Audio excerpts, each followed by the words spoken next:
Hello and welcome to episode 60 of Nugget's Dungeon Terrain. This is part 7 in the series where I'm building a Thieves maze. I've divided this video into segments because there are a few interesting components to the different parts of the build. So the room is going to be called the Hall of Mirrors, and some of the floor sections will have round mirror tiles on them. The double circle tile will be a pit trap, the inner circle will be melted away, and some spikes will be added.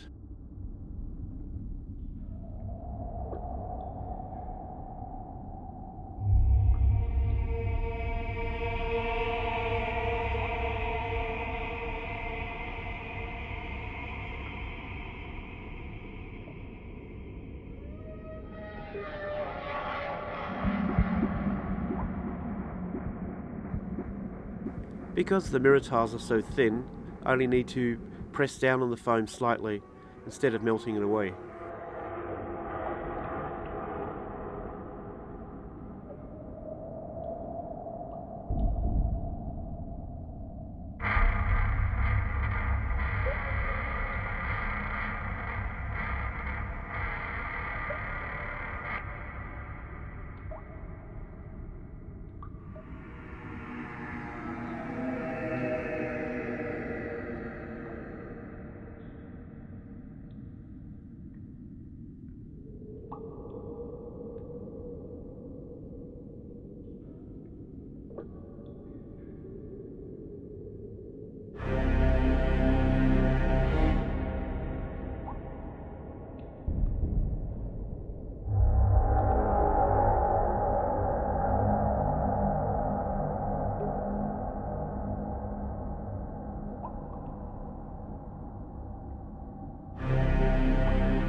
I'm using rose thorns as the spikes in the trap.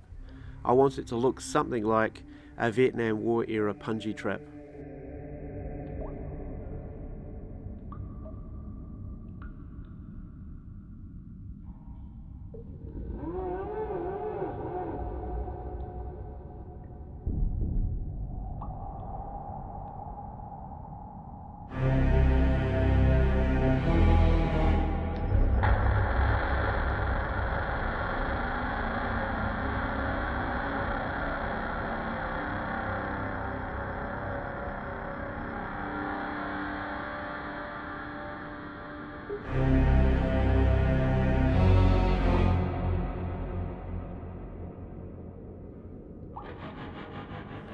I then added some thick modelling paste to some of the thorns to make it look like the trap had already worked.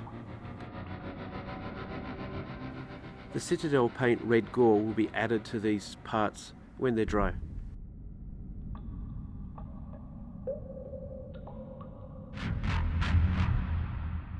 So most of the wall sections will contain large square mirrors. Fortunately, there was enough space on the long sections to fit 3 whole mirrors.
I left a small strip between each mirror so that these thin strips of balsa, which will make the frame, have somewhere to attach to other than just the glass.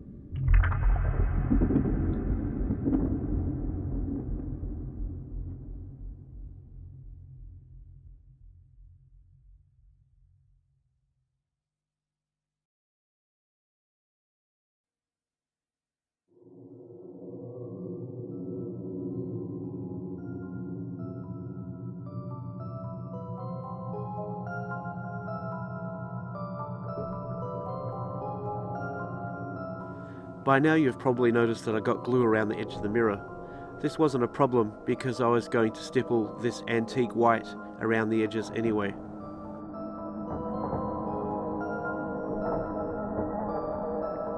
Two of the mirrors in this room are illusions. One covers a pit trap and the other covers this acid trap. The acid trap will be embedded in one of the walls.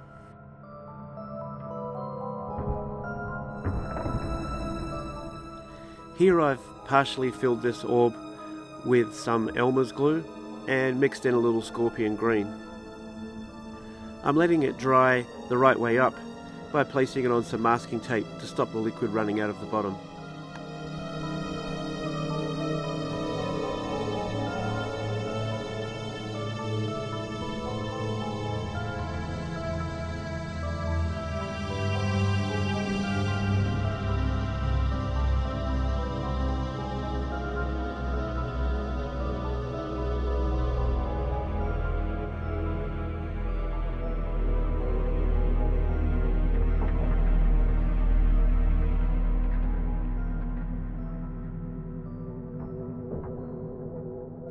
This small piece of foam will be bent into shape and it will become the pipe that goes from the storage container to the outlet spout of the trap.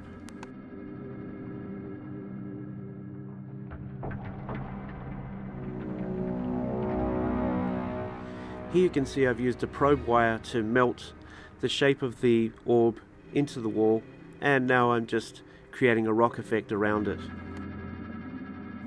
It'll be set up so that a mirror can still fit in this section, but it will never be stuck down, so that when the trap's revealed, the mirror can be taken away.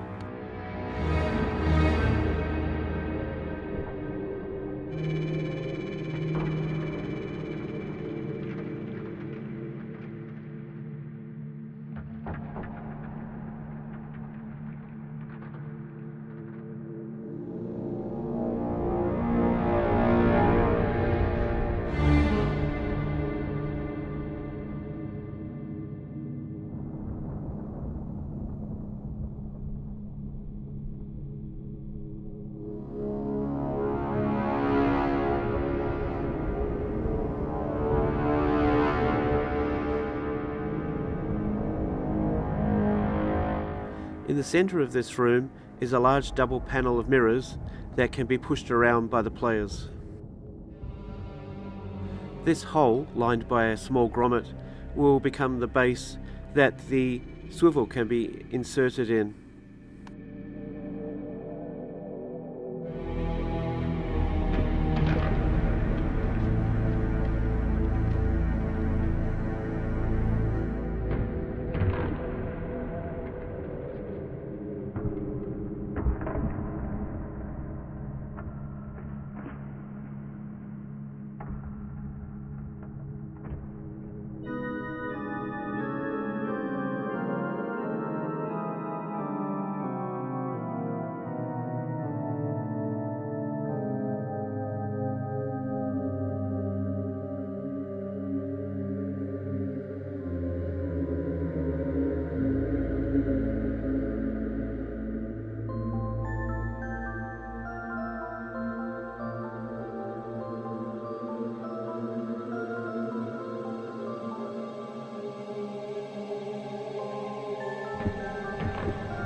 So when the players enter this room, they can't see any particular hazards.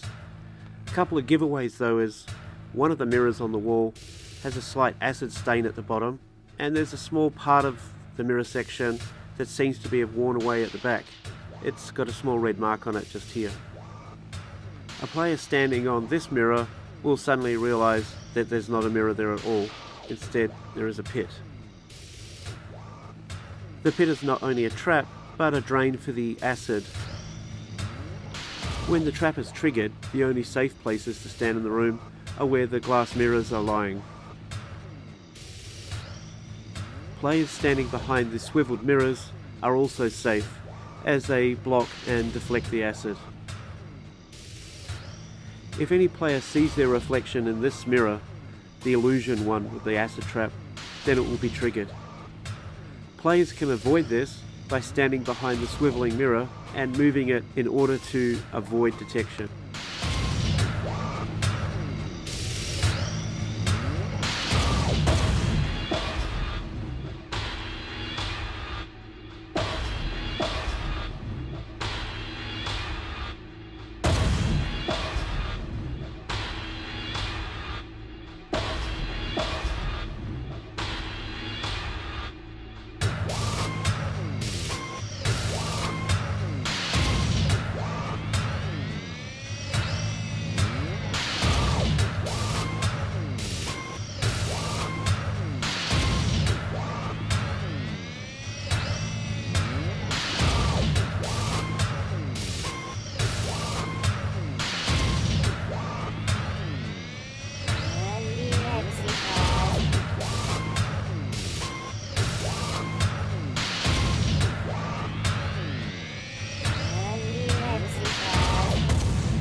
So I'd like to take this opportunity to thank Steve Jones, who, on the Tabletop Crafters Guild, gave me an opportunity to get a little bit more exposure. Thanks, Steve.